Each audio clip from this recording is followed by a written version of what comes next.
Current అఫైర్స్లో polity point of వ్యూలో and current affairs point of వ్యూలో very very important topic ఇది. Maximum bit expect చేయొచ్చు, ఖచ్చితంగా వస్తుంది కూడా. ఏంటి ఆ బిట్ అంటే, రీసెంట్గా వార్తల్లో మనకి 130వ అమెండ్మెంట్ యాక్ట్, 130వ రాజ్యాంగ సవరణ సంబంధించి న్యూస్లో బాగా ఉంది. ఏంటి ఇది అనేది తెలుసుకుందాం. చట్టసభల్లో మహిళలకి 33% రిజర్వేషన్లు, నియోజకవర్గాల పునర్వ్యవస్థీకరణ డీలిమిటేషన్ మరియు లోకసభకు సీట్ల పెంపుకు సంబంధించి 131వ రాజ్యాంగ సవరణ బిల్లును 2026 లోక్సభలో వీగిపోయింది. ఎన్నవ రాజ్యాంగ సవరణ బిల్లు అంటే 131వ రాజ్యాంగ సవరణ బిల్లు. ఇది వీగిపోయింది. అసలు వీగిపోవడం అంటే ఏంటి అనేది తెలుసుకుందాం. ఈ బిల్లుకు 2/3 వంతు మెజార్టీ అవసరం కాగా అనుకూలంగా లేకపోవడంతో ఓట్లు వ్యతిరేకంగా పడడంతో ఈ బిల్లు ఆమోదం పొందలేదు. ఈ బిల్లుకు 2/3 వంతు మెజార్టీ అంటే 352 ఓట్లు అవసరం కాగా 298 ఓట్లు అనుకూలం కాగా 230 ఓట్లు వ్యతిరేకంగా పడ్డాయి. దీంతో ఇది ఆమోదం పొందలేదు. ఏంటి ఇది అనేది చూసుకుందాం. మొదటిగా మీరు గుర్తుపెట్టుకోండి, ఎన్నవ రాజ్యాంగ సవరణ బిల్లు అంటే 130వ రాజ్యాంగ సవరణ బిల్లు. 131వ రాజ్యాంగ సవరణ బిల్లు. ఇది గుర్తుపెట్టుకోండి. ఏంటి అనేది చూద్దాం.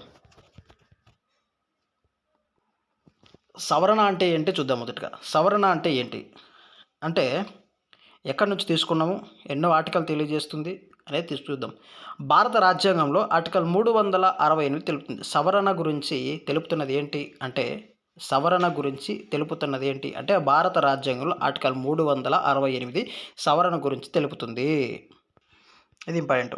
భారత రాజ్యాంగంలో ఆర్టికల్ 368 సవరణ గురించి తెలుపుతుంది. దీనిని ఎక్కడి నుంచి తీసుకున్నామంటే దక్షిణాఫ్రికా నుండి తీసుకున్నాం. ఈ రాజ్యాంగ సవరణని ఎక్కడి నుంచి తీసుకున్నామంటే దక్షిణాఫ్రికా నుంచి తీసుకున్నాము. ఈ సవరణలు ఎన్ని రకాలు అంటే 3 రకాలండి. ఈ సవరణ వచ్చేసి 3 రకాలు. ఏంటి అవంటే సాధారణ మెజార్టీ, ప్రత్యేక మెజార్టీ ప్లస్ సగటు రాష్ట్రాల ఆమోదం. సాధారణ మెజార్టీ అంటే ఏంటి అంటే సభకు హాజరైన సభ్యుల్లో సగం కంటే ఎక్కువ ఆమోదించాలి. సభకు హాజరైన సభ్యుల్లో ఏదైతే బిల్లు పెట్టింటారో ఆ బిల్లుని ఎలా ఆమోదించాలంటే సగం కంటే ఎక్కువ.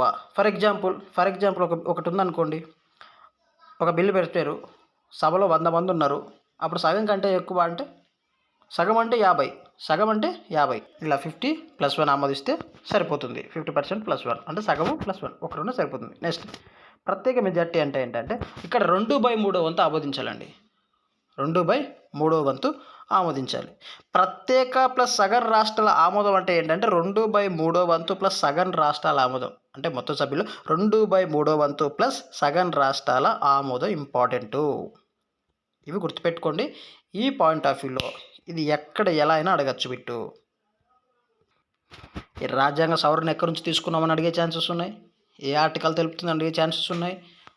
తర్వాత ఆర్టికల్ ఇక్కడ ఇంకోటి ఇంపార్టెంట్ బిట్ అండి. గతంలో సెప్టెంబర్ 2023లో ఆమోదం పొందిన నారీ శక్తి వందన్ అధినియం ఇది 128వ రాజ్యాంగ సవరణ బిల్లు. ఇది గుర్తుపెట్టుకోండి. ఇక్కడ గతంలో సెప్టెంబర్ 2023లో ఆమోదం పొందిన నారీ శక్తి వందన్ అధినియం అన్నది 128వ రాజ్యాంగ సవరణ. ఇప్పటిది 131వ రాజ్యాంగ సవరణ. అది వేరు, ఇది వేరు. క్లారిటీ ఇక్కడ.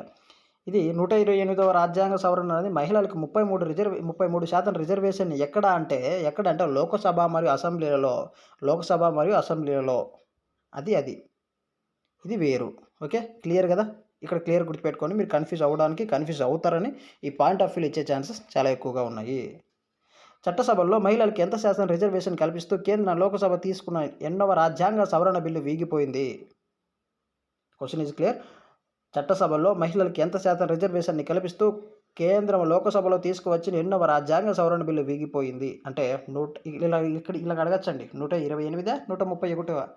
ఇక్కడ కన్ఫ్యూజ్ అయ్యే ఛాన్సెస్ ఎక్కువగా ఉన్నాయి. జాగ్రత్తగా చూసుకోండి, జాగ్రత్తగా చదువుకోండి. మ్యాక్సిమం ఈ బిట్ వస్తుంది. 131వ రాజ్యాంగ సవరణ బిల్లు. తర్వాత IRCTC దివ్య దక్షిణ యాత్ర ట్రైన్ ఏ నగరం నుంచి ప్రారంభించబడింది? ఇది మన ఆంధ్రప్రదేశ్లో విశాఖపట్నం నుంచి ప్రారంభించబడింది కాబట్టి ఈ బిట్ వచ్చే ఛాన్సెస్ ఎక్కువగా ఉన్నాయి. జాగ్రత్తగా చూసుకోండి. IRCTC దివ్య దక్షిణ యాత్ర ట్రైన్ ఏ నగరం నుంచి ప్రారంభించబడింది అంటే విశాఖపట్నం నుంచి ప్రారంభించబడింది. ఓకే, జాగ్రత్తగా చూడండి. ఆల్ ది బెస్ట్ అండి. ఓకే, ఇది ఎన్నో రాజ్యాంగ సవరణ అంటే 131వ రాజ్యాంగ సవరణ. ఏటి మహిళలకు 33% రిజర్వేషన్, నియోజకవర్గాల పునర్వ్యవస్థీకరణ, సీట్ల పెంపుదలకు సంబంధించింది. అయితే 2/3 వంతు ఆమోదించకపోవడంతో ఇది వీగిపోయింది. అయితే 128వ రాజ్యాంగ సవరణ ఏం చెప్తుంది అంటే నారీశక్తి వందన అధినియం గురించి 2023కు సంబంధించిన లోకసభ అసెంబ్లీలకు సంబంధించింది. ఈ క్వశ్చన్ వచ్చేసి ఇలాగే అడిగే ఛాన్సెస్ ఎక్కువ ఉన్నాయి. జాగ్రత్తగా చదువుకోండి. తర్వాత ఐఆర్సీటీసీ దివ్య దక్షిణ యాత్ర ట్రైన్ ఏ నగరానికి సంబంధించింది, ఏ నగరంలో ప్రారంభించబడింది అంటే విశాఖపట్నంలో ప్రారంభించబడింది. Very very important. మిగతా కూడా చేస్తాను. ఆల్ ది బెస్ట్ అండి.